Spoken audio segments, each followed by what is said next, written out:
Olá a todos, paz do Senhor Jesus. Estamos aqui hoje mais uma vez aqui para trazermos uma palavra da parte do bom Deus, que se encontra no livro de Gênesis, capítulo de número 2, versículo de número 15, que diz assim: Tomou o Senhor Deus o homem e o pôs no jardim do Éden para o lavrar e o guardar. E ordenou o Senhor Deus ao homem: De toda a árvore do jardim comerás livremente, mas da árvore da ciência do bem e do mal não comerás, porque no dia em que dela comeres, certamente morrerás. Palavra do Senhor muito conhecida no livro de Gênesis, que fala acerca do homem que Deus havia formado, havia criado e havia colocado no jardim. O interessante é que Deus ele coloca o homem para lavrar e para cuidar da terra e para cuidar do jardim que ele havia preparado e coloca ali à disposição do homem. O homem ele ganha um lugar bonito para morar, ele ganha um jardim, ele ganha uma bela casa, por assim dizer, que era o próprio jardim.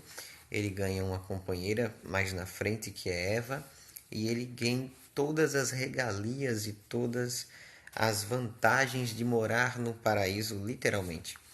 Adão e Eva moravam num jardim que era regado por 4 rios. Ele morava num jardim que tinha belos animais, que tinha bela paisagem, que tinha plantas, que tinha alimento, que tinha absolutamente tudo. E como se não bastasse, a Bíblia vai dizer que Deus visitava Adão e Eva na viração do dia. Então, todos os dias, Deus ele visitava Adão e Eva e ele tinha a presença de Deus constantemente no jardim. Se você for olhar, se você parar para imaginar, você vai ver e vai entender que Adão ele teve o privilégio de morar num lugar onde nenhum rei na terra jamais teve capacidade ou condições de morar. Adão e Eva residiram no lugar que nenhum grande magnata da sociedade atual ou de qualquer outro período da história do homem teve a capacidade de morar. Adão e Eva tinham à sua disposição o paraíso literalmente plantado por Deus na terra e não lhe faltava absolutamente nada. Mas se você observar, você vai ver que Deus diz a Adão o seguinte: tudo é seu, as árvores, as plantas, os animais, o jardim, tudo está na tua mão, Adão. Porém, há nele uma árvore que você não deve comer. Essa árvore que você não deve comer, ela tem um fruto e esse fruto ele é proibido para você. Ele não foi feito para você. Então, deste fruto, desta árvore, você não vai comer. Veja que o interessante é que Adão tinha absolutamente tudo. Ele não tinha necessidade alguma. Ele não tinha carência alguma. Ele era bem farto, ele era bem servido, ele era bem cuidado, ele era bem assistido. Mas o interessante é que a inimiga da humanidade, a antiga serpente, o diabo, ele vai atuar, vai entrar em cena e vai seduzir a esposa e vai convencê-la a comer do fruto que ela não deveria comer. Vai seduzi-la e vai convencê-la a comer aquilo que ela não deveria. O interessante é que ela come, mas nada acontece. Por que que nada acontece? Porque aquela responsabilidade não era de Eva, era de Adão. Adão era o responsável, Adão era o cabeça. Primeira coisa que a gente identifica nessa história é que o homem foi incumbido da responsabilidade de honrar aquilo que recebeu de Deus e de guardar as promessas que lhe foram dadas por Deus, os mandamentos que foram dados por Deus. O homem tinha a responsabilidade de cuidar e de zelar pela única lei que existia no jardim, que era não comer da árvore.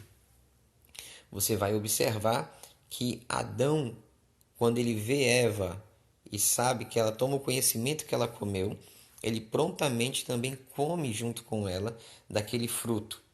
O interessante é que se nós parássemos para pensar, talvez alguém pudesse dizer: ele comeu porque ele tinha fome, ele comeu porque ele estava necessitando, ele comeu porque ele tinha vontade e não tinha alimento. Mas isso não é o que acontece. Adão não come porque não tem, porque tem necessidade. Adão não come porque lhe faltava alguma coisa. Adão não come porque estava com fome. Adão come simplesmente porque ele, através de sua mulher, juntamente com a proposta da serpente, e ele prefere ouvir a voz da serpente, a voz da mulher, a ouvir a voz de Deus.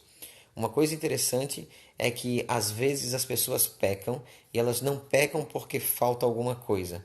Elas pecam porque elas escolhem pecar. Elas não pecam porque estão passando por necessidade. Elas não pecam porque estão passando fome. Elas não pecam porque estão sendo prejudicadas de alguma forma ou de alguma maneira. Elas pecam de maneira consciente, sabendo que não se deve pecar, sabendo que não se deve fazer. Adão fez isso. Ele tinha tudo.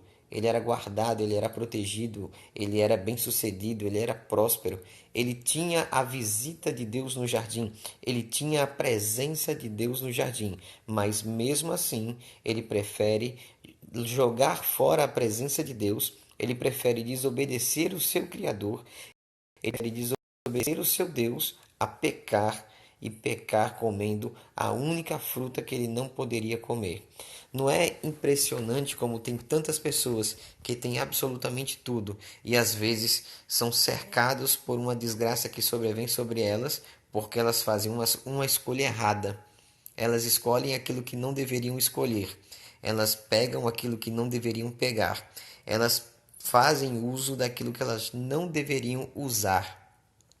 O interessante é que Adão, ele era farto. Não foi uma necessidade, não foi um impulso, não foi uma coisa aleatória, foi uma coisa que ele tinha plena consciência de que não podia comer, foi advertido para não comer, mas ele come. Ele foi advertido para não tocar, mas ele toca. Ele foi advertido para não mexer, mas ele mexe. O interessante, irmãos, é que o diabo ele aparece à mulher no jardim e ele diz assim: não foi isso que Deus disse. Ele coloca dúvida naquilo que Deus falou. Às vezes Deus fala com você, você tem certeza do que Deus disse, você tem certeza do que ele falou, mas você é seduzido pela serpente e você fica com dúvida. Por que que você fica com dúvida? Porque ela induz você ao erro. Ela induz você a acreditar numa falsa palavra. Ela tenta desvirtuar aquilo que Deus disse. Guarde bem as palavras de Deus. Guarde bem aquilo que Deus lhe disse. Guarde bem aquilo que Deus lhe entregou. Não permita que o diabo, não permita que os inimigos, não permitam que as pessoas distorçam as promessas de Deus, distorçam a palavra de Deus, distorçam aquilo que Deus falou para você. Tome posse daquilo que ele falou, entenda aquilo que ele falou, guarde aquilo que ele falou. Não consinta que o diabo tire a sua paz com Deus. Não consinta que o homem tire a sua tranquilidade ou a sua comunhão com Deus. Não permita que tudo que você tem seja tocado por um momento de prazer, um momento de vaidade. Não troque, por exemplo, um casamento de 20, de 5, de 10, de 15, de 30 anos por uma noite de prazer. Não troque o seu ministério de 5, de 10, de 20 anos por um cargo, por um valor, por uma igreja. Não troque. Mantenha aquilo que Deus te entregou nas suas mãos. Cuide daquilo que Deus te entregou, cuide daquilo que Ele colocou nas suas mãos. Não permita que você seja ludibriado ou facilmente seduzido por uma promessa leviana e passageira. Tome posse do que Deus te deu. Tome posse do que Deus te entregou. Não troque uma vida de prosperidade por um momento de prazer que irá lhe conduzir à tragédia e à desgraça. O pecado é assim. Ele vem sorrateiro, ele vem sedutor, ele vem se esgueirando pelos cantos e te fazendo mil e uma promessas e mil e um elogios. E quando você percebe, quando você peca, ele se afasta de você e você fica triste, você fica abatido, você fica decepcionado, você fica frustrado, você fica sufocado pelo efeito e pela consequência do pecado. Adão pecou consciente. Ele sabia que não deveria, ele sabia que não podia. E quando ele peca, quando ele erra, ele se esconde da presença de Deus. Sabe por quê? Porque eu sei que Deus é santo e Deus não compactua do meu pecado. Deus não compactua dos meus erros. Deus ele não compactua daquilo que eu faço de errado. Ele sabe o que eu faço, ele conhece o que eu fiz, ele sabe onde eu estou, mas ele não entra, ele não arrebenta a porta, ele não adentra violentamente. Ele entra no jardim e pergunta: Adão, onde você está? A pergunta de Deus não é de não saber, a pergunta de Deus é de colocar na mente do homem, na consciência do homem, o ato consciente do pecado e a manifestação do homem acerca do seu pecado. O interessante é que Adão, ele e sua mulher se esconderam. Por que se esconderam? Porque sabia que estavam errados. Sabiam que tinham desobedecido.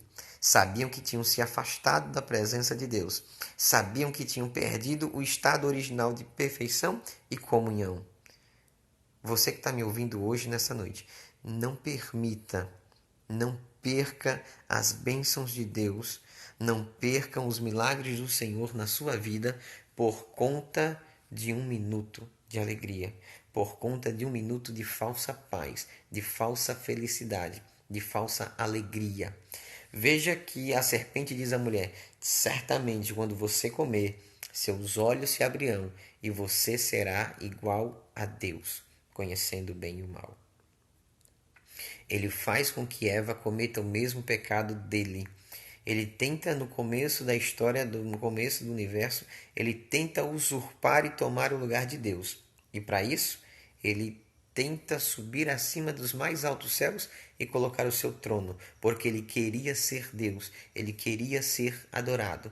E agora ele aparece à mulher no jardim e diz: se você comer, você vai ser igual a Deus. Deixa eu te dizer um segredo. Se Deus te fez homem, mantenha a sua posição de homem. Se Deus te fez mulher, mantenha a sua posição de mulher. Se Deus te fez responsável por alguma coisa, mantenha a sua função, a sua posição de responsável. Sabe por quê? Porque pessoas vão querer te ludibriar, vão querer te enganar, vão querer fazer com que você se desfaça das promessas e da responsabilidade que Deus te deu. Mas deixa eu te dizer uma coisa, eles não têm autoridade para fazer isso, a menos que você permita, a menos que você deixe, a menos que você consinta. Tome posse, permaneça de pé, diga não ao pecado, diga não ao diabo, diga não à proposta do homem. O interessante é que a Bíblia vai dizer: resisti ao diabo e ele fugirá de vós. Resisti ao diabo e ele se ausentará de vós. Ele pode tentar, mas se você resistir debaixo da potente mão de Deus, ele vai bater em retirada. E sabe por que ele vai se retirar? Não é porque você é melhor do que Adão, é porque você está aos pés do Calvário, aos pés de Cristo, clamando e pedindo misericórdia, clamando e pedindo graça, clamando e pedindo a sabedoria de Deus para continuar íntegro, firme e de pé. Que Deus te abençoe, Deus te guarde e te proteja. Fica com Deus em nome de Jesus.